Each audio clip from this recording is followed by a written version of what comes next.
Football ভক্তদের জন্য এসেছে এক দুর্দান্ত ম্যাচ। আগামীকাল 1 এপ্রিল ভোর 5টায় মুখোমুখি হতে যাচ্ছে ব্রাজিল ভার্সেস ক্রোয়েশিয়া। এই ম্যাচ শুধু একটা সাধারণ ম্যাচ নয়, এটা হতে যাচ্ছে প্রতিশোধের লড়াই। আর ব্রাজিল টিমে এসেছে বড় আপডেট, ব্রাজিল দল এবার অনেক শক্তিশালী স্কোয়াড নিয়ে নামছে।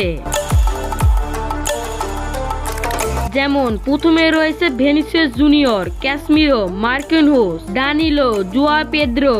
ব্রাজিলের মূল শক্তি এই প্লেয়াররা। ক্রোয়েশিয়ার টিমে কারা থাকছে দেখুন। প্রথমে রয়েছে লুকা মুডিস, ভোজোভিচ, কোভাসিচ এর মিডফিল্ডে কন্ট্রোল অভিজ্ঞতা। ব্রাজিলের আক্রমণ ভার্সেস ক্রোয়েশিয়ার ডিফেন্সার যেমন ভিনিসিয়াস জুনিয়র ভার্সেস ম্যাডিস, গতি ভার্সেস অভিজ্ঞতা। এই ম্যাচে যে দল মিডফিল্ডার কন্ট্রোল করবে সেই দলে এগিয়ে থাকবে। এই ম্যাচটা হতে যাচ্ছে খুবই গুরুত্বপূর্ণ ম্যাচ। যদি ব্রাজিল তাদের আক্রমণ ভাগে লাগতে পারে তারা জিতবে এই ম্যাচ। আর এই ম্যাচটা মিস করা মানেই বড় কিছু মিস করা।